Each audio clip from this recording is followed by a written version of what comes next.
What excites me with what's been happening with it is I've heard from a variety of people that, oh, I bought this for my daughter, or I bought this for my teenager, and then once I got it, I wanted to keep it for myself. So I've been excited to hear that as feedback. And another bit of feedback I had is my 23-year-old son, who was very honest with me. He picked it up when I showed him after it was published. He picked it up and he started reading it, and he's like, wow, I really don't want to put this down. Like, this is really good. And he, being a son, of course, he would be like, oh yeah, nice, Mom, and then, toss it down if it didn't have much interest. My sons aren't all about like boosting my ego a whole lot.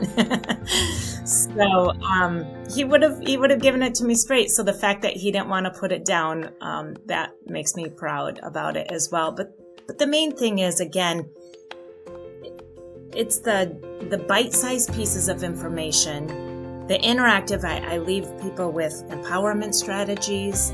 I give them exercises to do about each one of the different pieces of the framework I talked about. I talk about how the self-awareness piece is where most people get caught up. The self-acceptance, all of that is a process for sure. But if we don't truly have a good self-awareness, then we're going to build all of that on false information. Okay, here we are back on Living the Next Chapter, and I have a great guest with me who's got big news, lots of big stuff happening, big stuff, which is great. My author is coming on today to talk about her author journey and all of the great things happening in her world. Thank you so much for being part of the podcast. Hey, Elle, how are you? I'm great. Thanks. How are you doing? Awesome. It's so awesome to have you back. We chatted a little while ago together and made a connection, which is awesome. And you have a little bit of news. Can we share just a little bit about some of the great stuff that's happening for you and workspace that you're pulling together? Can you give us a little teaser?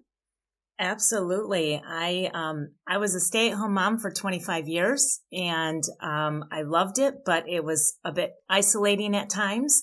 And now I've turned solopreneur, which I love, but again, a bit isolating. So I decided to create what I don't have, which is community. I've moved recently, so I don't know too many people in the town. I'm tired of working in coffee shops, so I'm opening up a flexible workspace in the area, and I found a 1910 farmhouse that has since been restored into offices. So I have purchased that building, and I'm super excited to open this up in Troy, Ohio.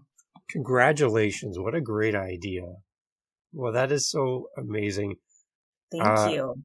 What are your expectations for the future of this? How are you going to market this? How are you going to present this to your community as a new space to work? I'm going to market it in terms of course, social media, but then also through the chamber and just going around and meeting people and talking to people. I feel like it kind of gives me an excuse to introduce myself and start talking to people that I may not do otherwise, letting them know that there's something new coming to town that they might be able to find some value in. And I think it's going to work great for moms who need a space to go a couple hours a week to get things done uninterrupted, remote workers, entrepreneurs. I'm going to have all kinds of training, business trainings to help support one another in whatever journey that we happen to be in. You can be as much of a part of the community or just pop in and do your work and leave. And I'm even going to offer a podcast recording room too. So I'm very excited about that. I'm so happy to hear you have that in your plans as well. That is well needed. And I think that could open the doors for anyone to get out and share their message. So congratulations. And we're going to be following along on the journey, and we'll have links and stuff in the show notes as they become available to send people along to watch you build this new amazing space in an old building with history. That's exciting. So really, really cool. Let's switch gears over to Living the Next Chapter and your author journey. Again, when I get the chance to sit down with an author and kind of pick away a little bit and get a little taste of the story behind how you got to where you are today, what inspires you, and why your message matters. I just love unpacking that for people, because you take us on the journey, and just like you're going to be doing with your new workspace in our episode today, you're just going to be unpacking how we got here, and then kind of taking us on a journey of where we're going. So let's rewind a little bit and kind of go back in your journey and bring us up to date, and so that we have some context to what you're writing about right now. Yeah, thank you. So as I mentioned, I was a stay-at-home mom for 25 years. I raised 3 boys, and it just so happened that the same year I was empty nesting, we also divorced.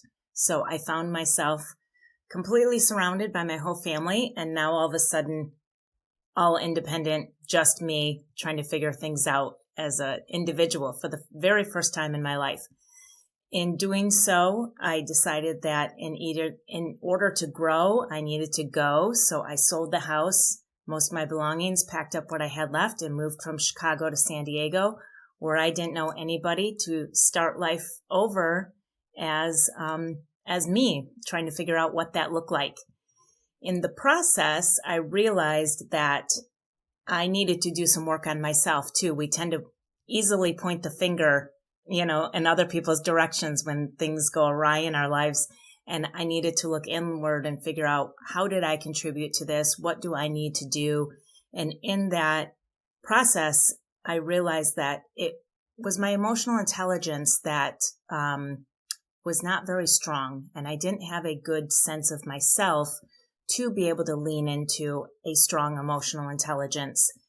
And so I started working on that. And at the same time, I was working in a middle school, and all of the kids, just so many of them, and this is pre-pandemic, were telling me how much anxiety they had and how much stress, and they felt very comfortable opening up and talking to me. And I was very focused on trying to give them practical solutions in a way that helped them be able to rely on themselves and not be so codependent or reliant on other people.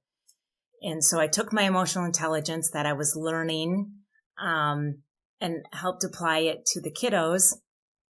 So I became a certified practitioner.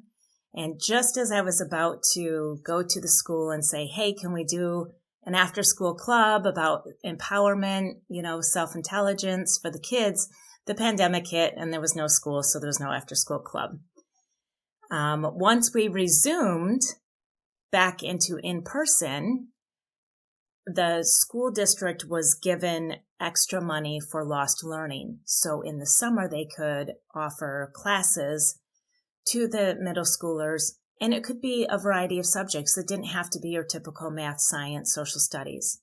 So I applied to teach Feel Empowered every day, and I was accepted, and I had 30 hours of curriculum that I wrote and presented to the kids and helped give them just a completely different perspective on themselves, on how to handle themselves, on how to deal with other people.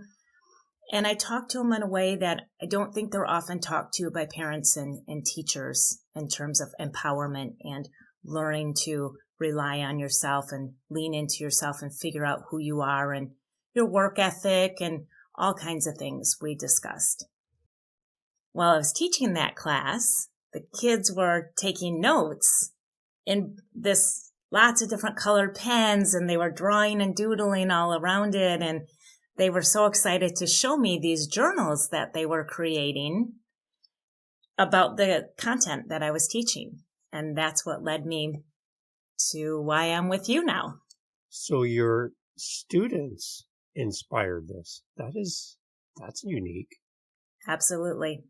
Huh. So when you saw them working on in writing along and participating in this way, were you kind of having a moment where you're watching them going, what are they doing? Like, why are they connecting with this in the way they are?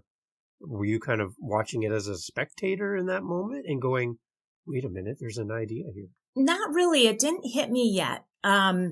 I had known about bullet journaling. I had done it a little bit while I was home with my kids as a way to try to figure out how to be organized and things like that. And at the time, I had no plans to write a book. I was not thinking along those lines at all. In fact, I introduced the kids to TED Talks. And one of the students asked me, they said, why don't you do a TED Talk? And I'm like, oh, no, I'm not ready for that or whatever. And then one day I got on a tangent about something and I just went on. And she, when I finished, she said, and that's your TED Talk. So I learned just as much from them about myself as they were learning about themselves in this whole process. It was my first time writing curriculum. It was my first time actually teaching beyond teaching my kids and their friends, a variety of things throughout the years. In fact, after I took this idea and I turned it into a business, and I've made a variety of webinars. And I told my youngest son one time, he was struggling with something. I said, you should really watch my webinar. And he said, Mom, my whole life has been a webinar with you. So, I learned more in this whole process that I am a natural teacher, and but that really wasn't the route that I wanted to go because of the constrictions that you have in this school setting and so forth. So it was a little while after that I decided, you know what, I think I have so much in me through my personal process of everything that I went through. And then wishing I have no regrets in life, but I do wish I would have understood this about myself much younger. Even in the teenage years, I thought, oh my gosh, if I go back and I had this self-intelligence as a teenager growing up, I would have felt that much more empowered going throughout my life instead of swinging on a pendulum between feeling powerless and then overcompensating and trying to be too powerful. So, I had a strong desire to help teenagers, young adults, parents, a variety. And so I thought, how can I reach more of the masses with this information? And I created true to my personality. I took the emotional intelligence model that I learned and I had to spin it and tweak it in my own way. So that's where I came up with my own self-intelligence framework. And I was sitting down, I was starting to write a book, and I was doing it the typical way of trying to write out the chapters. And I thought, oh my goodness, this is a lot. And I don't know that it's really going to hit the audience that I want it to hit, because I don't really know of any teenagers that are going to willingly pick up a book about emotional intelligence or self-intelligence and read chapter after chapter. So that's when all of a sudden I remembered that the kids taking bullet journal style notes, and I had taken pictures of them because they were so well done. And that's what inspired me. I'm like, I'm going to shift gears and I'm going to make this more of an interactive, kind of also, informative, but also where they feel like they're a part of it with me instead of just, this is, everything I'm trying to tell you and teach you. Okay, so for those people that are listening to us right now and they're yelling at their speakers, please help me understand self-intelligence. I want to know. Maybe I've never heard this term before, and I am completely curious. I gotta know more about this. Can we just take a little sidestep and go down that path for a moment and get your view on this? Because I can see people going, yay, they're going to talk about self-intelligence now. Can we just kind of stop there for a moment and just bring people up to that topic? Yeah, absolutely. Absolutely. So the self-intelligence framework that helped me, and then I've now developed to help others, begins with self-awareness, and then it goes into self-understanding. And then once we understand ourselves, then we need to accept ourselves and accept these things about ourselves, the good, the bad, the ugly, all of it. And then beyond accepting, we go into self-embracement, where we learn to really feel good about our attributes and our natural gifts, and even learn to feel good about ways that we might struggle, because we're now aware of it and we can be mindful and understand it. So then when you have this embracement, then we go into self-management. And now that I have this information in a certain vocabulary about myself, I can treat myself much better. And I believe that everything in life is a relationship, and every single one of those relationships are based on the one that we have with ourselves first. So we take care of that piece, and then we go out into the world and we deal with other people, our family, friends, acquaintances, teachers, coworkers, and then even our relationship with time, money, food, whatever it might be. And we can manage ourselves in a way that is authentic to who we are. And then we feel better about our process and how we're going about it. And that leads into self-empowerment. So then we feel like we have this really good grasp of who we are. We don't have a need to change and try to be like other people. So we take the control over ourselves, and the more control you have over yourself, the less need there is to try to control everything or everyone else around you. Mm-hmm. So that's the self-intelligence framework that I work in. Okay. That touches on so many topics and so many things that we can go down. So hence why there's now a journal book that can help lead you. See how we did that? We did that really well, right? There's a book to help you now through this. Tell me, what are you most proud of when you think of your book and you think of the impact your book is going to have or is having already? What excites you about this being out in the world now?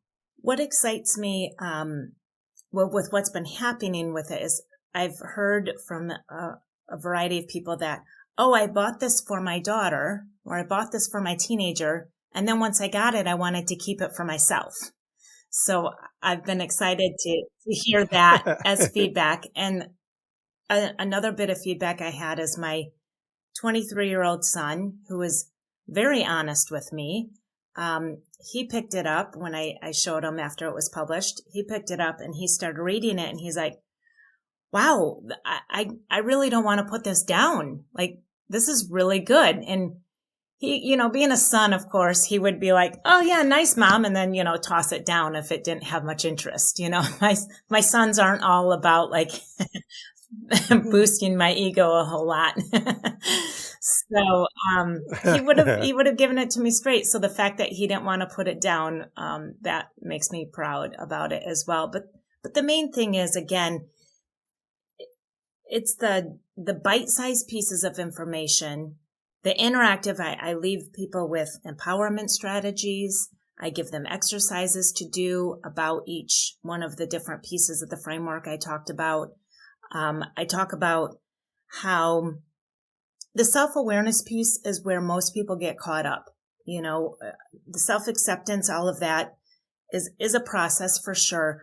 But if we don't truly have a good self-awareness, then we're going to build all of that on false information. And unfortunately, most of us, when we think about that, we see ourselves through lenses that are tainted and smudged with previous experiences, failures, other people's opinions of us, things that have maybe been told to us, good or bad, expectations, comparisons, all of those things. It's very, very hard to strip that down and really look at yourself and say, hey, these are my attributes, and this is where I really contribute nicely to the world, and these are my natural gifts. And then, you know what, this is where I get hung up, and this is where I have some trouble, and where I go when I doubt myself. It's really hard to break that down for ourselves.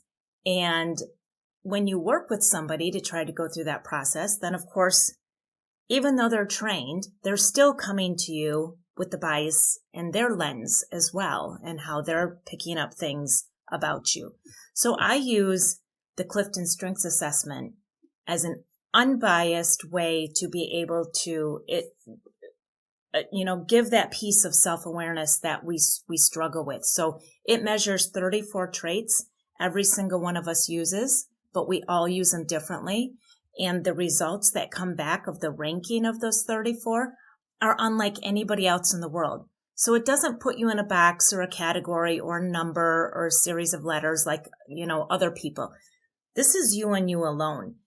And then that's what helped me understand, like, oh my gosh, there's parts of my personality that are actually my gifts that I never would have considered a gift of mine because I had been chastised for them for years by other people. Or I feel like I'm too much, or I don't feel like I'm enough when I look at the bottom, so that the top part of that ranking is super important, but also the bottom is really important too to understand. And so when I think about my bottom, I'm like, oh, I'm not enough because I don't do these things. I stress and these things don't come naturally to me. And that's not the case. It's just my process.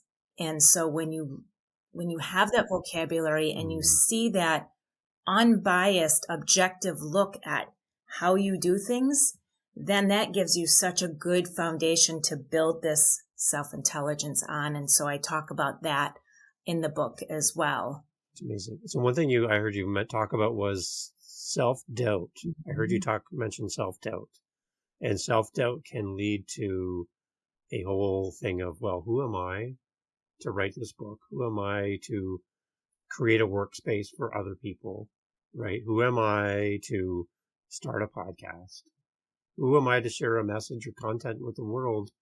There's so many other people who are much better at this, or whatever. Their skills, their talents, or gifts seem to throw shade on mine.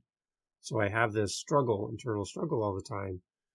Can you relate with that on a personal level, and maybe how you powered through that?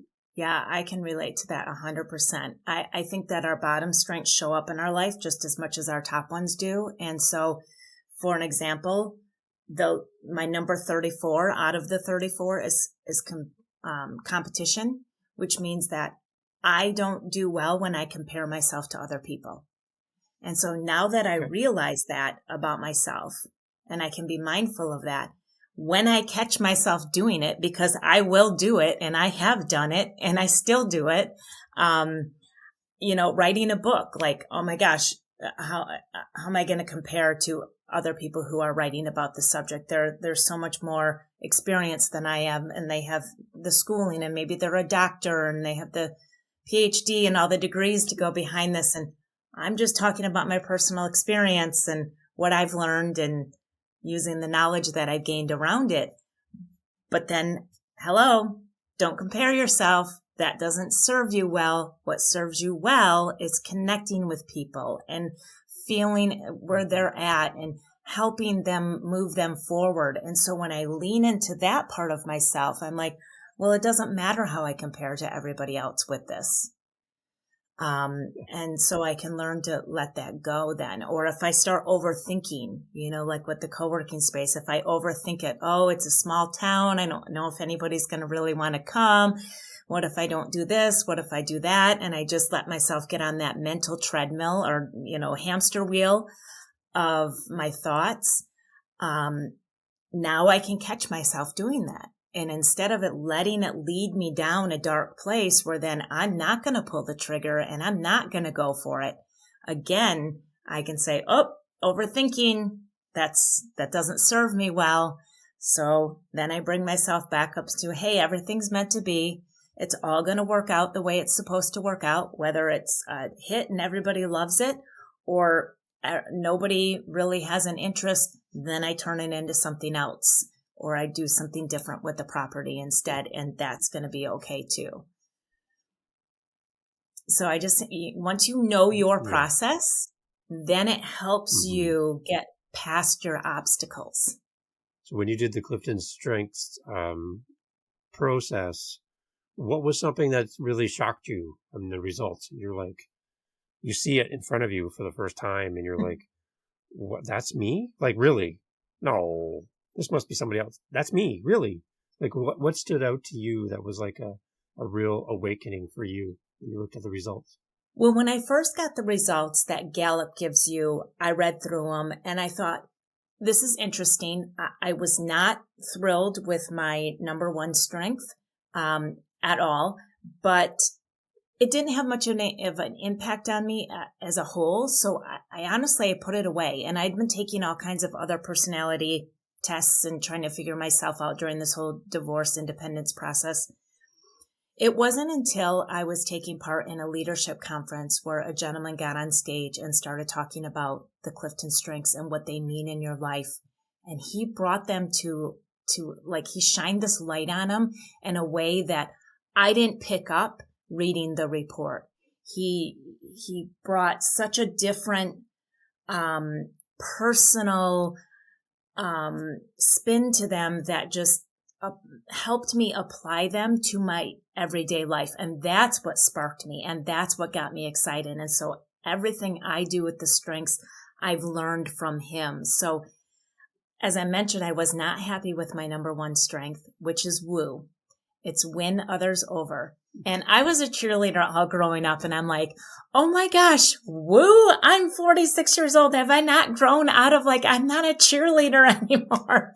And then when I read the description, oh, you really want people to like you. I'm like, oh my gosh, I don't want to be dependent on other people's opinions. And I had been, teased for being a flirt growing up. And I'm like, but I'm really not flirting. I genuinely love to connect with people and learn about you, and I'm excitable and bubbly. And once he talked about them and he gave the perspective, then I was like, wait a minute. Actually, I and again, that helped me with the self-intelligence process. Okay, I understand this better now. So I can accept the fact that, yes, woo is my number one. And you know what?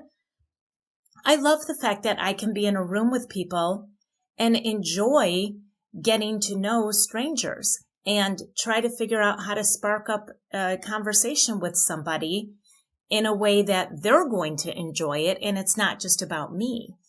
So, and then funny enough, my new partner in life, he is not a woo guy, and he loves the fact that when we're out, I will hold the conversation and carry the conversation, and he can just sit back and be the quiet one. He likes that. See, and I think just understanding through a tool like this is great, because you get a unbiased glimpse into your world, and you can see what other people have been saying to you or see in you that you don't see yourself. Because I think Yes. a lot of the time as authors, any type of content creators, we're always judging ourselves and seeing if what we have to offer the world is good enough. But at the same time, there's no one that can share the message that we can, because no one else is us. No one else sees the world through us. No one has seen our good days, our bad days. No one has learned the lessons that we have learned. So when we step into the limelight and step up to the microphone or create a new workspace for people to come and share, whatever that is, write a book, we're coming to it with a completely unique perspective that no one can duplicate. And in that alone takes away that imposter syndrome, because no one else can do what we can do. Right. No one can. And even though there's 1,000 books or 1,000 workplaces or 1,000 podcasts, no one else can do the thing that we can do. And I think that becomes something we can then say, listen, as much as I might doubt myself today, I'm coming with something unique to offer the world, and I can reach somebody that no one else can. Exactly. And I can help somebody. So I love that. Exactly. That's where you're headed with what you're teaching and sharing. And I love the fact too that you're focused originally on students to build the next generation to think this way, right? Yeah. Because that's going to lead to a better path for them in life when they can get a real good sense of who they are. Yeah, I hope so. I'm impressed so much with what you're doing and your focus and your heart and your woo. Thank you. Because you're doing it. You're doing it. Thank you. Right? Thank So, you. so tell me your response from the book again. Tell me what you think this is going to lead to for you in the future. Because I'm always curious to see how this might unlock something Yeah. that, had you never written the book and never done this, because you have your book now, what do you feel this is going to lead you to? Well, first of all, I created the book on Canva. So that is That's leading right. me Yes. to all kinds of new and exciting projects that I'm doing on Canva as well. Again, I wanted it to be colorful and interactive, and I wanted to make it look as if it was the bullet journal that I created that for myself that I'm now sharing to other people. So I did little sketches in there, and there's places that people can doodle and color in, and all kinds of interactive pages on it. And I made all of that on Canva. So that took a lot of patience that I don't normally have. And so that was very exciting. So I've been doing other projects on Canva as well. And then in the process, I had been known my entire life as Shelley. And in this process of creating my own business and going down this path, I developed a mantra called simplify to amplify. And I even simplified my name. And so I now go by Elle because my Shelley was spelled EY. And so now I've taken out the middle part, ELLE, and and then I even broke my last name down from Burkhart to Hart, HART. So I'm starting a second book now. It's a memoir, and it's called Becoming Elle, and it's my self-intelligence process. So this is going to be a little bit more of, instead of like the bullet points of the gist of things, this is going to be a little bit more of a deeper dive into how I went through and overcame and dealt with everything they did in a variety of challenges throughout my whole life. So that's what I'm starting to work on now as well. Is it difficult at the beginning stages of writing, Elle, when you have to decide what to include in a book like this and what to exclude? Because I'm just wondering, the things that you might not include in what you're writing, is there value in some of those stories that you're kind of torn? Could this help somebody if I include this? But it's really personal, and I don't know if I don't want to share that part right now. Like, is there kind of a give and take as you're writing to figure out what's going to be a part of this next project? Well, forgive the pun, but I'm an open book. So I naturally share everything about myself. I am who I am, and what you see is what you get. And I'm very open and transparent. However, there are other people in my life.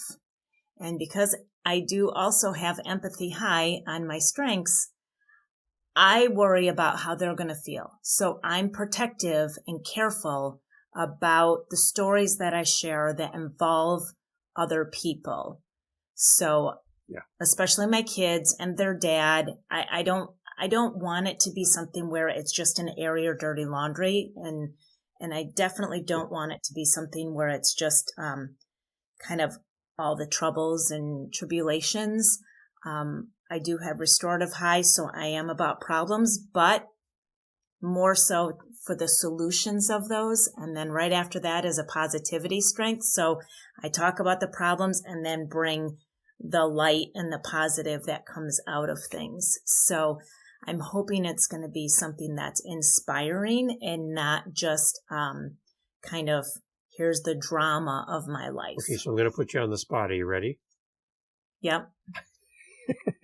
I would love for you to do a promo commercial for your new book that's coming in the future. I would love for you to share with our audience, as if we were getting a commercial inserted into our podcast right now, and just tell people what this book is going to be about and who this is for. That's it. Just a real simple, here's my book. It's coming out in the future. Here's the title. and I wrote this book for fill in the blank. What do you think? Can you just Yeah. do something off the top? You're a writer. You should be able to do this. Off the top of I'll, your I'll give head, it I'll give it my best shot. what do you think? What do you think? Like, what a curveball. Okay, I think you could do this because Yeah. you've already shared so much already. So if we were able to do this into a short little commercial for your book, how would you approach it? And the mic is yours. Yeah, it won't be polished, but There I you can go. definitely give people the idea. So I started out with some of my earliest memories, and then I will take you through the different stages in life and talk about things I experienced, how I felt about them, and then apply, had I known these things about myself that I figured out when I was 46, 48 years old, had I known them when I was younger, how different it might have been. It's a journey of growth.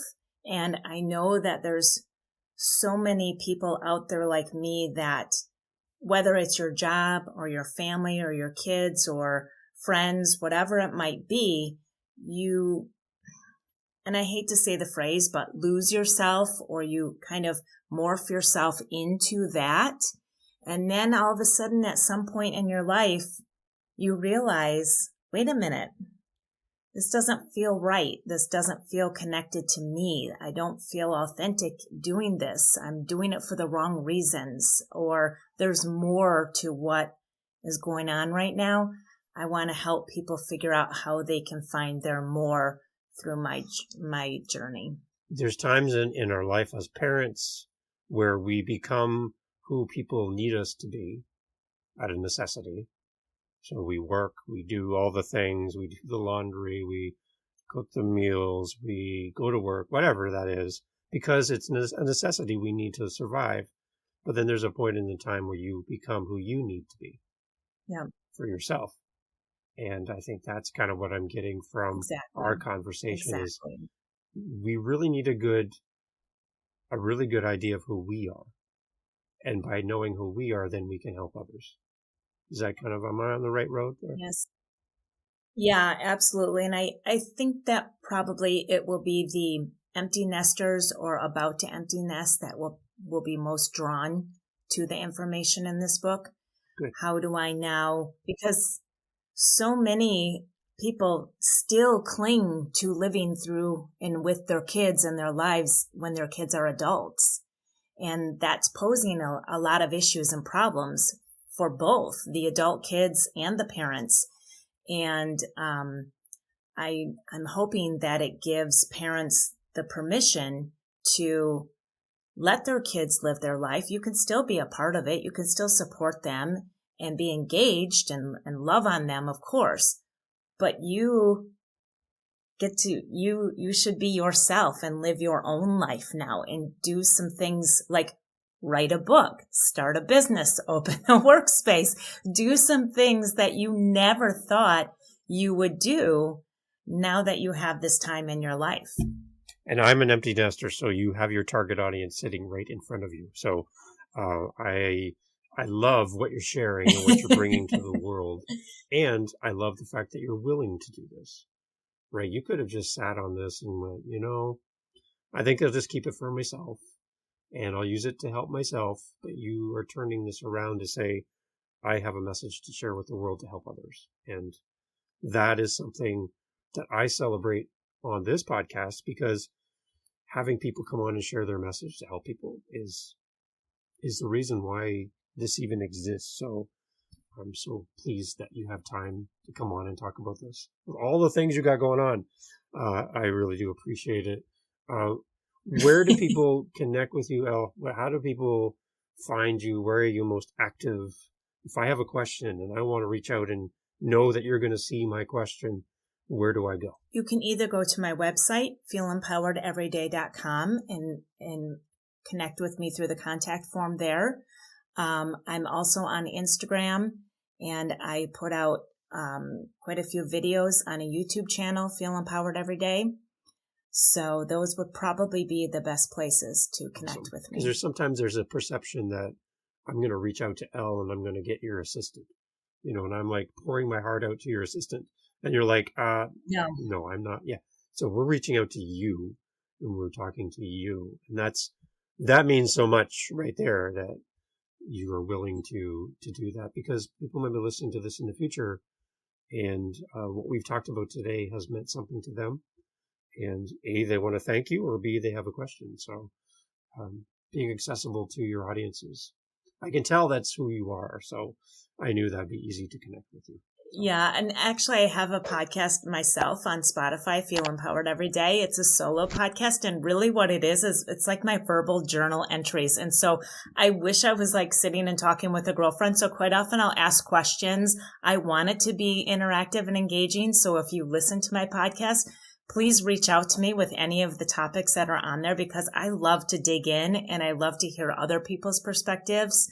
I don't think I know it all. I don't claim to know it all. I'm a work in progress, and I like to hear other people's stories and where they're at with things in their life too. So absolutely, when you reach out, you're getting me for sure. And so if you ever wondered why I like having Elle on the podcast, it's because, again, she's a podcaster. So that's fun for me, because a lot of people who don't understand podcasting don't understand me, Elle. So just so you know. So I feel like we're already friends just in that arena alone. So thank you for that. And we'll have links to all of your contact information, your podcast, this new venture that's coming, all of this stuff for people to follow along on the journey. And yeah, Elle, how do we close this off? What is your message to the world? I would love for you to kind of help us close this off. Yeah, thank you. I know it's said and you see it everywhere, but honestly, be yourself. Don't think that you should be more like somebody else. And the best way to do that is drop expectations, replace them with respectations. Respect yourself and respect other people, and life will be so much more beautiful. Is that a new word? Respectations? I love it. It's one of my words. So not only do you do all this stuff, you create new words for us. Respectations. I love it. Okay, that's my new word for the day. Yeah. Everyone's going to hear me say it all day. So it all came from Elle. So Elle, thank you for being part of the podcast. Again, thank you for lighting up the room today with your smile and your happiness and who you are. And I'm so happy to cross paths with you. Again, I'd say this to others, that I feel it when you meet people in your life that are inspiring. There's a reason why you're meant to meet these people. So for everyone listening and seeing this, meeting you today, I'm sure is going to help them. So thank you for being so willing to share your story with us. Absolutely. Thank you. And yes, I forgot to say, you can pick up my journal on Amazon. It's the Feel Empowered Everyday Bullet Journal, an interactive guide to build your emotional intelligence by strengthening who you are. And I really appreciate you having me here. Everything. And but when you buy these amazing resources, please leave a review for Elle on wherever you're buying your resources, and go over to Elle's podcast and leave a review, share it with somebody that could use this message through Elle's podcast.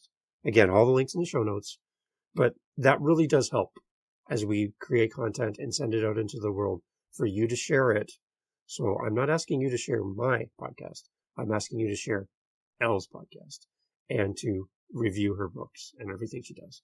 Thank you all for being part of the podcast. Thank you. My pleasure.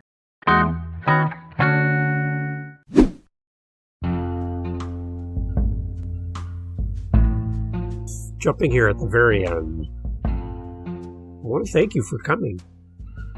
We have listeners around the world, and I got to tell you, as a podcaster, it is so great to hear back from the people who listen to the show. Now, you are still here. The podcast's over. Like, we're sweeping up and putting the chairs away. You're still here. So, hi. I would love to talk to you. No, I really, really would. I would love to hear your voice. I would love to hear from you through email. You can do all that at livingthenextchapter.com. I say it fast because I love it. Living the Next Chapter. It's the name of the podcast. .com. How's that for easy? Right? Right. So come on over there and let's have a conversation. You can set up time in my calendar. You can, air quote here, book. Book time in my calendar. Book next chapter. Let's have a conversation. Thanks for being here. See you on the next one. Cheers.